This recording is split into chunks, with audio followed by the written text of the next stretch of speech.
Man is, as we know in the mystical tradition, man is the grand symbol of the mysteries.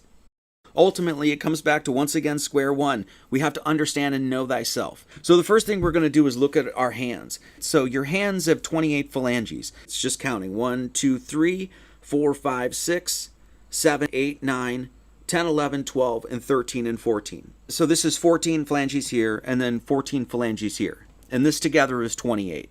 In order to get 28, you just add 1, 2, 3, 4, 5, 6, 7. So this is 1, 2, 3, 4, 5, 6, 7 triangulated. And what is that? That's 28. 7, as many people know, is a number that's considered divine or sacred literally around the world. Well, one of the reasons is it's literally right in front of you. Now, we just multiply through that 7 that gave us the triangle. 1 times 2 times 3 times 4 times 5 times 6 times 7 is 5,040. You get two numbers, 5,040 and 28. The division of those two is what? 5,040 divided by 28 gives you what? 180 again. So when two people join hands, so if Jennifer and I were going to join hands, I have 180 here. We can add through and multiply and divide, or we can just literally triangulate what's right on our hands.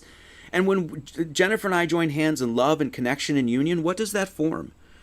180 plus 180 is the 360 degrees of a triangle, or it's 360 degrees of a circle or a square. So if you join hands with another person that has 180, what happens? It becomes 360.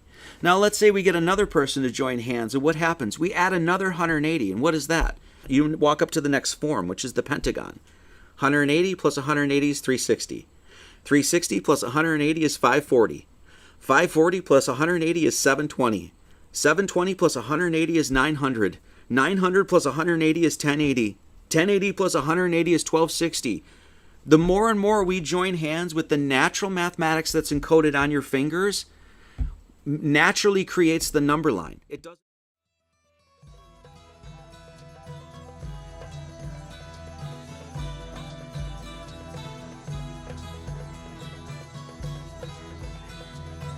So this 14 phalanges on your left hand, 14 phalanges on your right hand, the triangulation of the number 7 is on your hands.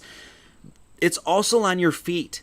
The exact same mathematical pattern is on your feet. You have 2 phalanges on your big toe and 3 on the little toes.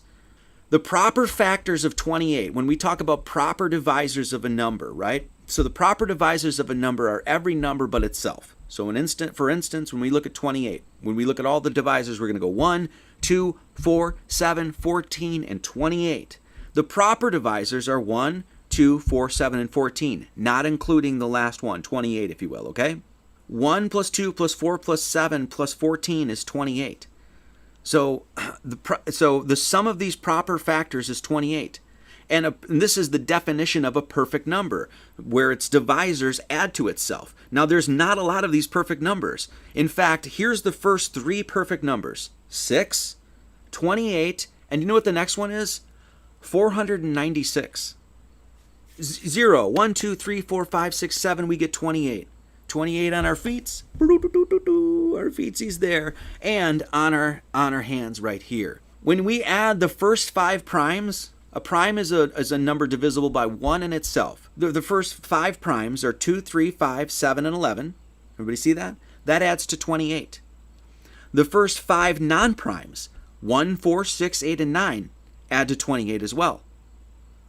And it is unlikely that literally any other number has this property. The other thing that this number 28 does is it determines the menstrual cycle of women. So the woman's egg in her uterus drops at a certain time. When is that determined?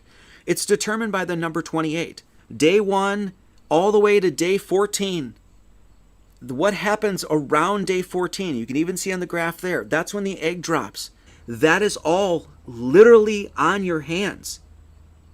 This comes from mdhealth.com. The first day of a woman's period is taken as the starting point of the cycle, and if the cycle is a 28-day cycle, then the 14th day after the period is estimated to be the ovulation. This is what we mean when we study the 7 Hermetic principles, that the principles of truth are 7, and they're put right in front of you. He who knows these, understandingly, possesses the magic key before whose touch all the doors of the temple fly open.